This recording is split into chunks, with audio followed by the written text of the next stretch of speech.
As noted, unless the MMA world turns completely upside down and Dana White has a total change of heart regarding Francis Ngannou, the chances of this fight happening remain extremely slim.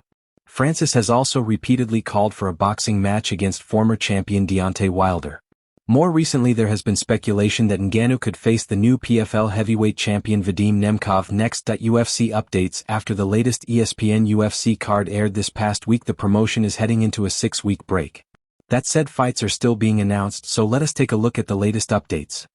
Marcel Dorf recently reported that bantamweights Macy Chiasson and Eileen Perez will face off at the UFC Mexico card on February 28. Chiasson is looking to bounce back after losses to Pani Kianzad and Ketlin Vieira. The American has gone 2-3 in her last 5 fights. Perez is coming off a decision win over Carol Rosa in January and is currently riding a 5-fight winning streak. Dorf also reported that Jean Matsumoto will take on Farid Basharat at the UFC Fight Night card in Las Vegas on February 7. Matsumoto earned a split decision win over Miles Johns in June, which snapped a brief skid after his loss to Rob Font earlier in the year. Prior to that loss, he had won 16 straight fights. Basharat earned a decision win over Chris Gutierrez in October and improved his record to 14-0. The UFC has also confirmed that the February 7 card will feature a highly anticipated flyweight matchup between Amir Albazi and Kyoji Horiguchi. Albazi will be competing for the first time since December 2024 when he lost a decision to Jaffel Filho. That bout followed another decision loss to Brandon Moreno, which ended his 6-fight winning streak. Horiguchi returned to the octagon in October for the first time since 2016 and secured a submission win over Tager Ulambikov. The Japanese star is currently riding a 7-fight unbeaten streak. Dorf also reported that Ryan Spann will face Rizvan Kuniev on the same Vegas card. Spann submitted Lucas Brzeski with a guillotine choke in July. The former light heavyweight has gone 2-3 in his last 5 fights. Kuniev made his UFC debut in June and lost a split decision to Curtis Blades. Prior to that loss, the Russian fighter was undefeated in 12 straight bouts. Can Kamaru Usman give Islam Makhachev a competitive fight? Many fans have dismissed the idea of Kamaru Usman challenging Islam Makhachev. However, Henry Cejudo recently explained why he believes Usman could give the lightweight champion a tough fight. Islam has expressed interest in fighting Usman, and because of Usman's legacy as one of the greatest welterweights ever, some believe the UFC may seriously consider booking the matchup. Critics have pointed out that Usman has only one win since 2021. Despite that, Cejudo spoke with Red Corner MMA and shared his perspective. He said Usman has the stylistic tools to defend takedowns and land a clean punch, which is all it takes in mixed martial arts. He also noted that Islam has been hurt before and that unseen punches can change everything.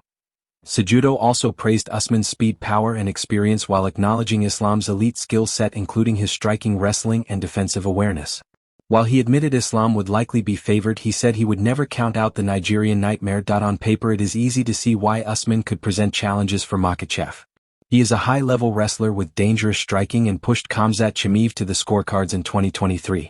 Still, with contenders like Shavkat Rakhmonov, Michael Morales and Ian Machado Gary in the mix, many fans question whether the 8th-ranked Usman deserves a title shot at this time. Brandon Royval releases statement following UFC loss. Brandon Royval had a rough night at UFC 312 but has confirmed he is doing fine.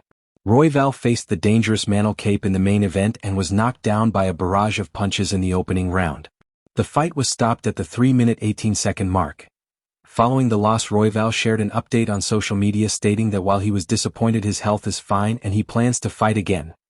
Royval had been a fixture near the top of the flyweight division and entered the bout following a decision loss to current champion Joshua Van. After Kape's win, he made it clear that Van is his next target. Kape stated that he plans to knock out Van and expressed confidence in his ability to dominate over 5 rounds. Shortly after those comments, Van responded on social media calling out Kape and saying talk is cheap. The UFC has an event scheduled for Houston on February 21, headlined by Sean Strickland vs. Anthony Hernandez.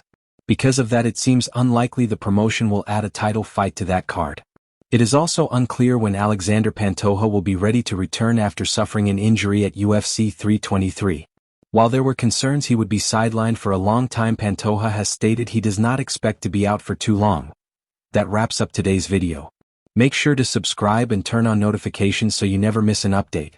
We will see you tomorrow. Do you reckon you would ever go into boxing properly?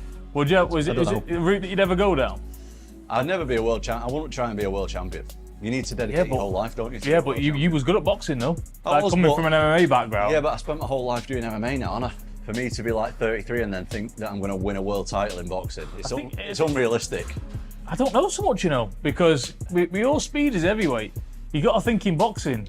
I reckon I could have a couple of like warm-ups. No, I reckon I could have a couple of like not freak show fights, but like big fights. You know what I mean? Yeah. Like a big name or something. It's that space, though, isn't it? Like all these fights. Look at Jake Paul and Joshua. He couldn't beat me. No. With a broken hand.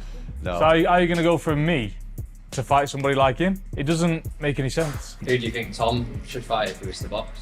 Jake Paul, do me. Oh no. Tom. I wouldn't mind boxing an MMA fighter. Do you know what I mean? I think that'd be. Ngannou would be a good fight, no? Yeah, I think that'd be good. I like That'd be a big fight, that. Mate, I've got fights. You walk him out, yeah? 100%. I mean, I've got fights in the UFC to do first. Yeah. I've got them fights to do. There's a lot of money to be earned. Because look at Mayweather and McGregor. Them two had it off. What is up, everyone, and welcome back to the MMA Zone. Today we are talking about Ilia Topuria breaking his silence on his UFC future. In recent weeks there has been a lot of speculation surrounding the future of Ilia Topuria and when the lightweight champion will return to the octagon. Recently Topuria finally addressed the situation and explained why his next fight has been delayed. Before we continue, make sure to leave a like on the video to support the channel. When it was announced that Justin Gaethje and Paddy Pimblett will fight for an interim title at UFC 324 next month, the MMA world was shocked. Many believed Topuria would headline the UFC first major card on Paramount Plus due to his star power. Since then, rumors began circulating that Topuria was dealing with a divorce, which was the reason for his absence. More recently, the Spain-based fighter spoke with Carlos Contreras Legaspi and explained his situation while speaking in Spanish. Topuria said that he is going through personal problems and does not have a clear timeline for when everything will be resolved. He stated that he is prioritizing the well-being of his family and his children and that once everything is settled he will return to the octagon and give fans the performance they deserve. Topuria was also asked if he plans to attend UFC 324 in Las Vegas. He said that a decision is still being made, but he hopes to be there. Since it appears that Topuria will not compete in the first quarter of 2026, many fans are wondering if he could return next summer. Paddy Pimblett recently stated that Topuria could be forced to vacate the belt if he does not return by then. Pimblett showed respect and acknowledged that Topuria is dealing with family issues. When this message was relayed to Topuria, he responded by praising Paddy as an entertaining fighter and someone who understands family struggles. He added that whatever happens inside the octagon is what truly excites fans. For now, tensions between Topuria and Pimblett seem to have cooled down, but that could change quickly if Paddy wins at UFC 324. When asked about the UFC booking an interim title fight, Topuria said he had no issue with the decision. He explained that the UFC was aware he could not compete in January and that the interim title fight was deserved for both Pimblett and Gaethje. Topuria also discussed the possibility of facing Justin Gaethje if he wins. He said that he accepts whatever God has planned and that a fight against Gaethje would be exciting. However, he hinted that the UFC may have other plans and suggested that Gaethje winning could disrupt those plans. That there is no doubt that a fight between Topuria and Gaethje would be massive, but Topuria seems to suggest it may not happen. Breaking news has now added another layer to the situation. Following divorce rumors, Topuria claims he is being blackmailed with false domestic violence allegations.